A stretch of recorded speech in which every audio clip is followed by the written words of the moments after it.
BC 1885년경에 있었던 일입니다. 예수님이 이 땅에 오시기 전에 1885년경이면 요셉이 애굽 땅에서 총리가 되던 해였습니다. 그때는 전국 온 세상이 기근이라 먹을 양식이 애굽 땅만 있었지. 왜냐하면 하나님께서 요셉을 통하여 미리 비추가 됐기 때문에 곡식이 애굽 땅에만 있었습니다. 결국은 온 나라에서 애굽의 곡식을 사러 옵니다. 심지어 땅을 내놓고 재산을 내놓고 자기가 가진 모든 금은보화를 내놓고 먹어야 하니까 그걸 사러 옵니다. 근데 이때 자기를 팔았던 형제들이 찾아옵니다. 바로 요셉의 형제들입니다. 알다시피 야곱에게는 13명의 자녀가 있었는데 12명의 아들과 1명의 디나라는 딸이 있었어요. 근데 이 12명 중에 요셉만 팔려가지고 애굽에 먼저 와 있는 거죠. 그들이 왔는데 요셉은 그들을 형제를 알아보는데 형제는 요셉을 몰라보는 거예요. 요셉은 그들을 측은하게 바라봅니다. 그리고 그들한테 가족사를 물어보니 자기의 피부치 동생 베냐민이 오지 않은 것을 알고 있습니다. 물어봅니다. 네, 집에 있습니다. 그러면 너희들 말을 내가 시험해 보겠다. 여기서 말하는 시험, 텍테션이라는 유혹이 아니라 테스트라는 것이죠. 너희들이 그 말이 진실한지를 내가 보겠다는 거죠. 두 번째, 요셉의 마음처럼 과연 이 형들이 아직도 악의 앞잡이가 되어서 형제를 속이고 나까지 다시 속이려 드는 건 아닌지 시험했던 겁니다. 결국은 그들 중에 딱 한 사람 시몬이 결박되어 있고 나머지가 떠납니다. 그리고 나중에 그 베냐민을 데리고 오는 장면이 나옵니다. 여기서 우리가 이 테스트라는 시험에 대해서 우리가 감지가 되는데요. 그렇습니다. 우리 인생에 선한 시험도 있습니다. 그것은 저 사람의 진가가 진짜냐 가짜냐, 이미테이션이냐 이거예요. 아니면 진실이냐 이거예요. 제가 늘 전도할 때 쓰는 중에 진짜 금은 벗기면 벗길수록 진짜가 나와요. 이건 이미테이션이죠. 벗기면 붕이 나오고 구리가 나옵니다. 우리의 신앙도 평상시는 잘 표가 나지 않습니다. 그런데 언제? 시련이 왔을 때 표가 납니다. 시험을 당했을 때 표가 납니다. 야고보서는 이와 같이 흩어져 있는 디아스포리아, 그들을 향하여, 시험 많은 그들을 향하여 쓰는 하나의 희람 서신입니다. 누차 강조하지만 흩어져 살기 때문에 국가가 없어요. 나라를 빼앗겼고 또 이방인이기 때문에 시체말로 텃세를 받고, 그리고 국가와 나라가 없는 자기들이 다른 타지에서 살기 때문에 새로운 문화 속에서 곤란을 겪고 시련을 당합니다. 그들을 향하여 야고보서는 이렇게 말합니다. 시험이 있다. 그러나 한번 따라해보겠습니다. 그러나 인내하라. 참고 인내하라는 거예요. 여러분, 인간이 살아있을 때 그림자가 없는 사람이 있겠습니까? 모든 물체는 그림자가 다 있습니다. 시험을 안 당한 사람이 있겠습니까? 없습니다. 제가 목회 길에 들어서서 선배 목사님 한 분이 그런 얘기를 하시더라고요. 목회자는 선인장을 껴안고 있어야 되는 거야. 선인장 껴안고 있어요. 왜 그럴까? 아픈데 선인장을 껴안고 있으면 저는 다 알아차렸어요. 더 이상 다른 사람 아프지 않게 나는 아파도. 이게 목회자의 마음이라는 거예요. 성도들은 어떻습니까? 여러분의 이 삶을 살아갈 때 시험 없습니까? 부부간에, 부모와 자식간에, 피를 나는 형제간에 눈을 뜨면 시험. 과연 이런 시험을 어떻게 이겨내야 하는가에 대해서 야고보서는 첫째는 인내를 말합니다. 인내는 뭐냐? 마음을 흔들리지 말으라는 거예요. 그 자리를 지키라는 거예요. 뭘 지키라? 믿음을 지키라는 거예요. 지키라는 거예요. 사실 여기 아까 우리 야고보서 1장 속지 말라라는 16절에 보면 요 다 속지 말라가 바로 길을 잃지 말라는 단어예요. 그러니까 마귀는 여러분과 나를 어떻게 진리에서, 믿음에서, 하나님의 말씀에서 벗어나도록 길을 잃게 만들려고 유혹한다는 거예요. 이 세상은 여러분과 나에 대해서 유혹이 참 많습니다. 다른 유혹이 아니라 세상을 따라가야 돼요. 이게 유혹입니다. 아니 지금 세상이 어느 때인데 고리타분하게 교회에 모여서 예배를 드려 먹고 사는 게 뭔 소리인데? 예, 맞습니다. 아직 지성이 부족한가 보지. 세상은 자꾸 여러분들을 물질 위주로 또는 세상 만모이즘, 철학, 사상, 사조 이런 거로 이끌어내려고 합니다. 왜 그럴까요? 길을 잃게 만들려고. 간단합니다. 여러분과 나에게 시험이 왔다. 부부간에 가족에게 신앙에 시험이 들었다. 그것은 백발백중 길을 잃게 만들어내는 거야. 나로 하여금 길을 잊어버리게 하는 겁니다. 그래서 시험은 누구로부터 와요? 가장 가까운 사람부터 온다는 거예요. 이 당시 디아스포라 이들에게 시험이 뭘까요? 국가가 없습니다. 나라를 다 망했으니까 살아간다는 것이 쉽지 않습니다. 그러나 이 당시에 그러니까 BC 52년, 55년, 57년 네로가 통치하던 그 시대에 로마라는 엄청난 국가가 세 가지로 다스렸던 거예요. 부와 명예와 권력이에요. 파워. 이 세 가지가 로마가 완전히 지배했어요. 그러니까 모든 사람들의 시선이 거기로 가는 거예요. 명예가 있어야 돼. 물질이 많아야 돼. 권력을 가져야만 살아갈 수 있어. 그런 그들을 향하여 야고보는 아니야. 그를 따라가지 마라. 왜 그러냐? 1장 18절을 읽겠습니다. 1장 18절 말씀 여러분 한번 같이 읽겠습니다. 시작. 그가 그 피조물 중에 우리로 한 첫 열매가 되게 하시려고 자기의 뜻을 따라 진리의 말씀으로 우리를 낳으셨느니라. 예수 그리스도께서 하나님의 작정과 계획과 구속의 섭리대로 진리의 말씀, 복음을 통하여 우리를 거듭나게 하셨다는 거예요. 예수님을 믿게 한 목적이 뭐가 있느냐? 새 창조라는 거예요. 새로운 피조물이 됐으니 너희는 세속화된 그들을 따라가지 말아라. 왜요? 그 길은 멸망의 길이니까. 소견은 하나. 그래서 신앙의 길은 좁은 길입니다. 믿음의 여정은 좁은 길로 가는 거예요. 세상 사람들이 아무리 넓은 길로 수많은 사람이 달려간다 할지라도 여러분과 나는 예수님의 구원의 피로 구속받은 우리는 좁은 길로 가야지만이 그 길이 결코 영생 천국의 길인 줄을 믿습니다. 이것을 말하는 거예요. 야고보가. 그러므로 너희는 세속화된 세상을 쫓아가지 마라. 우리가 그 사람이 누구인가 알고 싶으면 두 가지 질문을 하면 알 수 있다고 합니다. 하나는 원하는 게 뭐요? 당신의 인생의 목적이 뭐요? 두 번째, 당신의 욕구는 또 뭐요? 그 사람이 가장 크게 여기는 가치가 뭐냐요? 여러분과 내가 가장 가치 있게 여기는 게 내가 생명이 있는 이 시간, 생명이 다하는 그 순간까지 내가 내 몸을 보다 더 소중한 가치 있는 게 뭐냐요? 저와 여러분의 가장 큰 가치는 한번 따라해주세요. 오직 변하지 않는 하나님의 말씀인 줄 믿습니다. 1장 10절에 보니까 그는 하나님은 변함도 없으시고 희전하는 그림자도 없으시다. 하나님만이 그림자가 없어요. 하나님만이 변하지 않는 나라. 이 세상의 모든 것들은 작으나 크나 변하기 쉬워요. 시골 속담에 이런 속담이 있어요. 며느리가 아침 밥상을 들고 문지방을 넘을 때 조속으로 마음이 12번이 변한다는 거예요. 왜? 너무 가난하니까. 시집살이가 너무 고되니까. 밭농사, 농농사 또 자식들 낳아서 키우고 힘들거든요.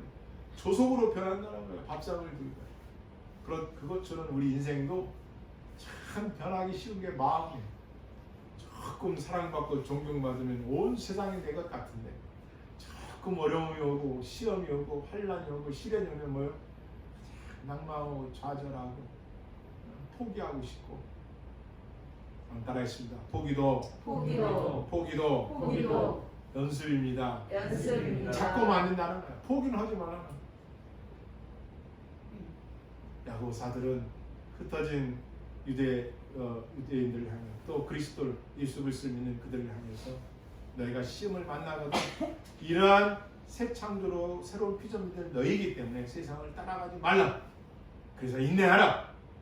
사실 이 인내하라는 단어는요 어떻게 하는 거 있어? Whenever you fastness of my kind. 이게 뭐냐면요 한마디로 하면 언제든지 시험을 만났을 때 언제든지 어느 때든지 이렇게 하라는 얘기예요. 그러니까 여기가 뭐라면요 아직 나한테 다가오지 시험이라 할지라도 이겨내라는 거예요. 언제든지. 왜 그렇게 하라고 할까요? 왜? 그렇죠. 너희가 예수 그리스도를 믿음으로 구원받았으니 영원한 생명, 영생에 들어가는 것을 믿고 그것 때문에 이 시험을 이겨내라는 거예요. 왜? 이 가치가 세속적인 가치보다 더 크기 때문에. 아멘. 할렐루야. 이래서 믿음의 승리가 되는 거예요. 여러분, 지금 우리가 어려운 시대를 살아가고 있지만 제가 기독교 역사 책을 보니까 지금은 이 시대는 그래도 네로 황제 이때 10대 박해가 있었거든요. 그 당시에는요 230, 40 동안 예배 드릴 곳이 없어서 공동묘지에 땅을 펴고 거기서 230년 카타콤이었어요. 그들이요 그 왕 앞에 가서 딱 두 가지의 질문이라 합니다. 황제가 신이냐 예수가 신이냐. 그래서 황제가 신이다 하면 살려주고 예수님이 신이다 하면 사형당하고 그런 시대가 있었다. 근데도 거기서도요 어떻게 임산부까지도 나는 예수 그리스도만이 나의 신입니다 이렇게 말했어요. 대단하지 않아요? 그런 순교의 역사가 우리 선배들의 신앙이었어요. 지금은 아직 우리가 예수님 믿는 날단에 매를 맞는다거나 환난을 당하나 있는 분 많이 있겠지만 아직은 그렇지 않습니다. 그래서 초대교회 때는 초대교회 역사를 보니까 저 입구에서요 이렇게 이제 우리말로 말하는 형제들이 서서 이제 오시는 분들 환영할 거 아닙니까? 근데 누가 환영을 받느냐? 주장에서 말씀에 나오거든요.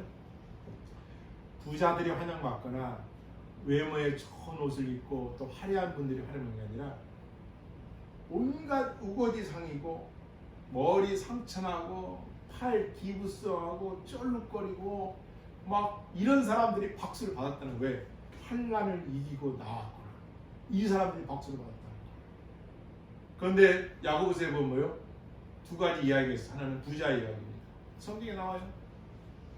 성전에 금가락지를 띈 사람이 들어왔어요. 그랬더니 희당장이 당신은 앞자리에 앉으십시오. 그리고 이 좋은 자리에 앉으세요. 거지 같은 사람이 들어왔어요. 당신은 내 등만 밟고 앉든지 저 끄트머리에 앉든지. 그래서 야고보 사도가 그래요. 너희가 사람을 외모로 취하지 마라. 왜? 그리스도 안에서의 우리는 형제들아. 이 형제들의 그 원어의 뜻은 한 자궁 속에서 나왔기 때문에 피보다 진한 관계라는 거예요. 그런데 왜 외모로 취하느냐? 가장 가치 있는 것은 한 명의 그리스도인이 99명의 의인보다 더 소중하다는 거예요. 천국의 99명보다 의인 99명보다 이 땅에 회개하고 돌아오는 잃어버린 한 영혼이 더 귀한데 너희는 왜 외모로 사람을 판단하느냐? 이렇게 가르치고 있는 겁니다. 그렇습니다. 우리가 인생을 살아가면서 첫 번째로서는 선한 의도의 시험이 있다는 것. 아까 요셉 이야기했죠. 그러나 두 번째 악한 의도의 시험이 있다는 것. 대개 이 시험은 이 유혹이죠. 텍테이션. 이것은 마태복음 4장에 보면 예수님을 마귀가 시험하는 거예요. 왜요? 멸망하기 위해서. 죽이기 위해서. 우리를 구원시키려는 하나님의 그 작정과 섭리를 어떻게 파쇄시키려. 그러나 하나님 말씀 변함없고 하나님은 영원하신 분이기 때문에 마귀의 시험도 충분하게 이겨냈어요. 그러나 중요한 것은 뭐냐? 예수님도 당한 시험이 있다는 거예요. 하물며 여러분과 나의 이 세상 시험이 없거든요. 그러면 그때 우리는 어떻게 따라했으면 시험을 만나거든 기쁘게 여겨라. 두 번째입니다. 시험을 만나거든 인내하라는데 인내라는 이것을 찾아보니까 이것은 아래라는 의미의 전치사와 아래, 인내라는 단어는 아래 전치사예요. 굳게 서 있다는 동사의 합성어더라고요. 다시 말하면 흔들리지 말고 굳게 서 있으라. 거기에 굳게 흔들리지 말고 유혹이 오고 미혹이 오고 환난이 왔을 때 흔들리지 말아라. 이것이 지혜라는 거예요. 그러면 여러분 세 번째는 왜 우리 성도들에게 이런 시험이 있을까요? 첫 번째는 따라하겠습니다. 범죄치 않기 위하여. 죄를 범하지 말라고 시험이 있다는 겁니다. 죄를 범하지 말라. 이 세상에 많은 시험이 있지만 시험에 빠지면 어떻게 해요? 죄를 지켜야 돼요. 유혹이라는 거, 미혹이라는 거 앞에 있어요. 근데 어떻게 하라고요? 거기에 굴복하지 말라요. 왜? 죄를 짓기 싫으니까. 여러분, 이 세상에 그들 마음속에 하나님이 없는 사람들은 어떻습니까? 언제 오고 바뀔 수가 있어요. 바뀐단 말이에요. 돈 때문에 바뀌고 세상 문화 때문에 바뀔 수가 있어요. 그러나 하나님 있는 사람들은 가장 큰 가치이기 때문에 결정을 내릴 때 바뀌지 않죠. 왜? 하나님의 말씀이 변질되지 않기 때문에 그 말씀대로 해야 하는 거죠. 그래서 이들을 의인이라 그럽니다. 그러니까 여러분과 나에게 이 땅의 시험은 뭐예요? 나를 단련한다고 생각합니다. 나로 하여금 믿음에서 굳건하게 대장부로 살아가기 위해서 단련한다. 두 번째, 마침내 복을 주기 위하여. 신명기 8장 16절 우리 한번 찾아오겠습니다. 신명기 8장 16절 말씀, 구약전서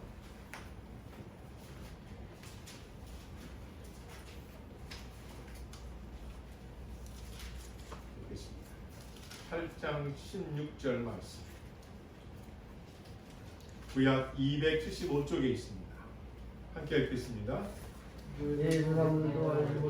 만나를 광야에서 내게 먹이셨나니 이는 다 너를 낮추시며 너를 시험하사 마침내 내게 복을 주려 하시니라. 왜 성도에게 시험이 있는가? 택한 자들에게 왜 시험이 있는가? 마침내 파이널 끝내 마지막 우리가 임종하고 마지막 이 세상의 믿음의 승리를 다 이루었을 때 너에게 모든 것이 복이었다는 것. 그리고 순간순간 당하는 시험을 이겨야 할 이유는 그 시험의 끝머리에는 뭐가 있다요? 복이 있기 때문에 참으라는 것입니다. 이것이 야곱 사도가 흩어지는 그리스도를 향해서 준 메시지인 것입니다. 그러므로 시험을 참으라. 세 번째, 왜 시험이 주는 유익이 뭐냐? 따라하겠습니다. 마음을 연단하기 위해서이다. 제가 인생을 살아가면서 가장 중요한 게 뭔가 하나님 말씀이 정답이 들어요. 내 마음을 지키라. 생명이 근원이 이에서 납니다. 우리 마음 안에 생명이 들어있어요. 마음속. 그래서 이 마음을 지켜야 돼요. 이 마음을 폭탄으로 어떠한 화살과 어떠한 총에도 어떠한 무기 앞에도 마음을 흔들리지 않아요. 생명이 들어있기 때문에. 하나님은 우리에게 마음을 연단하시게 해요. 여러분, 이 마음은요, 제가 하는 일로서는 연단받기 쉽지 않습니다. 네, 마음 먹게 달려있습니다. 그런데 사람이 어려움을 당하고 힘든 걸 당하다 보면 내 마음대로 안 되는 거구나. 이것이 인생이에요. 두 번째로는 그런 시험과 어려움을 겪으면서 마음이 달려있음으로 인해서 이제는 뭐요? 내 뜻대로 안 되는 것도 있구나. 그 다음에 어떻게 마음이 단단해져. 그래서 어지간히는 웃어 넘길 수 있고 가지지. 그래서 저도 목회하면서 인생이라는 이 삶을 살아가면서 어렸을 때 그 형들이 누나들이 불렀던 그 노래, 그 갑돌이가 갑순이가 서로 사랑했는데 그 갑돌이 시집 장가가고 그랬을 때 뭐요? 끝까지 곧까지 끝에 들어요. 끝까지 그것 때문에 내가 쓰러지고 넘어지지 말고. 그래서 저는 목회하면서 끝까지 보고 내가 참아내야지.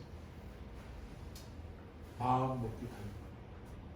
인생에 오는 문제, 때로는 오는 쓰나미 같은 것도 마음 먹기. 따라했습니다. 예수의 이름으로 끝까지 끝 했더라.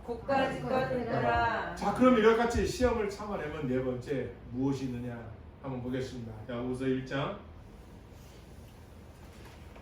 12절입니다. 함께 읽겠습니다. 시작. 시험을 참는 자는 복이 있나니 시험을 견디어낸 자가 주께서 자기를 사랑하는 자들에게 약속하신 생명의 결과를 얻을 것이기 때문이라. 복이 있다. 복이 있다. 복. 시험을 참아내는 자에게 하나님께서 주시는 축복이 있다.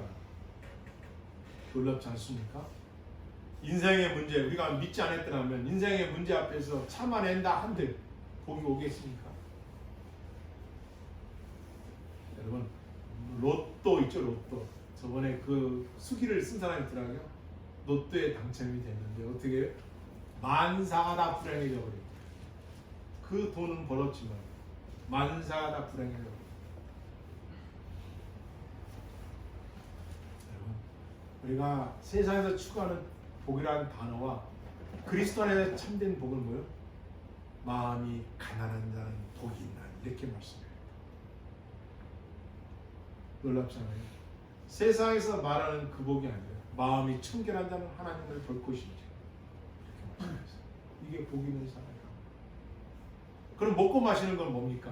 그것은 하나님께 어련히 알아서 다 채워주고 먹여주시고 입혀주시고 40년 동안 만나도 내려주신 그분이신데 홍해를 가르쳐서 그 바다 밑에 있는 땅을 아주 마른 땅을 만들어서 건너가게 하신 분인데 까마귀를 통하여 엘리야도 먹이신 그분인데 우리가 말씀대로 시험을 이겨낸다면 하나님 축복을 안 주시냐 이런 복도 저와 여러분이 넘쳐나길 주여 축원합니다.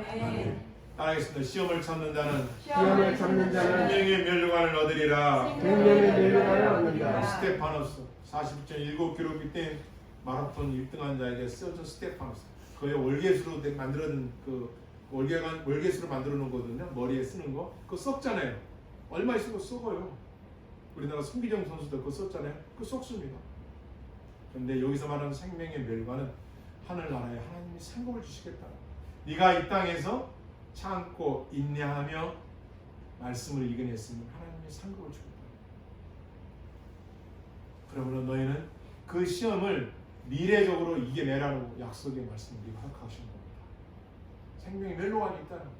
그러니까 우리가 어떤 시험을 당할 때 시험에 빠져가지고 시험만 보고 서로가 낭망하지 말고 그렇지 이 시험은 내 마음을 연단시키는 거구나 이 시험의 끝에는 축복이 있구나 이 시험을 이겨내면 생명의 멸관이 있구나 이 시험을 이겨내면 범죄치 않게 하는 거구나 세 가지를 기억하면 이 세상을 살아가면서 여러분은 넉넉히 세상을 이겨낼 줄을 믿습니다. 아멘.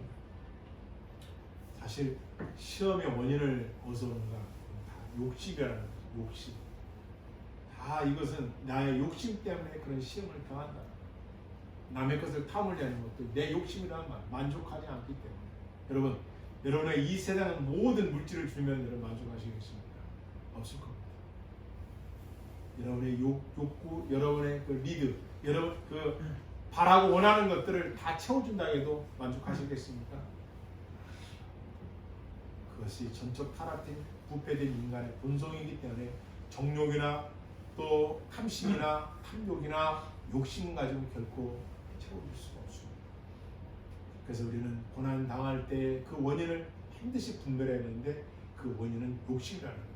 그러면서 1장에 보면 부자에 대해서 말씀하는데요. 1장 10절에 보면 부한 자는 자기의 낮아짐을 자랑할지니 이는 그가 풀의 꽃과 같이 지나갑니다. 무슨 말씀이요? 이 당시에 모든 사람들이 부와 명예와 권력이 핵심이었고 그것이 다 추구하는 거였는데 부한 자들을 봐라. 부한 자를 뭐로 비교하냐? 풀과 꽃으로 비교합니다. 화무는 11옥이요. 아무리 예쁜 꽃도 10일만 지나면 떨어지면 누추합니다. 그리고 바람이 일면 떨어진 흔적조차 없습니다. 예쁜 장미꽃도 모든 꽃들이 그렇습니다. 부자라는 것은 풀의 꽃과 같은 것이다. 그때 뿐이다. 너희들이 그렇게 원하는 부라는 그 권력이라는 것 그리고 권세라는 것 그거 따라가지 말아라. 그 끝은 바람이 불면 흔적조차 없어버리고 시대가 가면 그 사람 이름마저도 잊어버리게 됩니다. 세상에서 추구하는 부만을 쫓아가지 말라고 가르치고 있는 겁니다. 그래서 우리는 시험이 드는 이유가 이 세상 것을 쫓아갈 때 욕심을 부릴 때 탐욕할 때 그리고 정욕대로 살라고 할 때 시험에 들기 쉽다는 거죠. 그렇습니다. 그리고 우리는 이 세상을 살면서 욕심을 버려야 하고 욕심을 잉태하지 않도록 왜? 욕심이 잉태한 즉 죄를 낳게 되고 죄를 낳게 되면 사망이 이르게 되기 때문에 그렇습니다. 그래서 여기서 구속사를 보면 아담 하와 아담이 왜 죄를 범했는가? 욕심 때문에 죄를 범한 것이죠. 그러므로 미혹당하지 않도록 우리는 늘 기도하며 깨어 있어야 하겠습니다. 말씀의 결론을 내리겠습니다. 어떤 사람이고 이 세상에 시험이 없는 사람은 없습니다. 누구나 시험을 당합니다. 하지만 시험 당하는 그것을 어떻게 받아들이냐 그것이 중요합니다. 그리고 원인을 빨리 발견하고 성도라면 이렇게 판단을 내려야 되는데 그것은 뭐냐? 시험이 주는 유익이 뭔가? 범죄하지 말라고, 마침내 복을 주려고, 그리고 그 시험을 통해서 하나님께서 뭐 하시려고요? 그렇죠. 우리에게 마음의 연단을 이루시기 위해서, 그래서 마음을 탁탁하게 대장부의 신앙을 갖도록 하기 위해서 시험이 있다는 유익이 있는 것입니다. 그러므로 우리는 이 말씀을 듣고 우리의 삶 여정에 시험이 없는 삶을 원할 것이 아니라 시험이 있는 인생을 살아감으로 인해서 시험의 때에 어떻게 대처할 것인가, 그것은 하나님 앞에 인내하면서 지혜를 구하는 기도로서 이겨내라 말씀입니다. 그리고 최종 결론, 영생의 복이 하나님 앞에 있으니까 마침내 복을 얻게 합니다. 그것은 끝말에 하나님의 스테파노스라는 영광스러운 상급이 있으므로 참고 견디라고 가르쳐주고 있습니다. 한 주간도 우리가 천국에 도달하는 그날까지 이 세상의 삶을 말씀으로 변하지 않는 하나님 말씀으로만 승리하는 저와 여러분 다 되길 주의 이름으로 축원합니다. 아멘. 아멘. 저와 함께 기도하시겠습니다.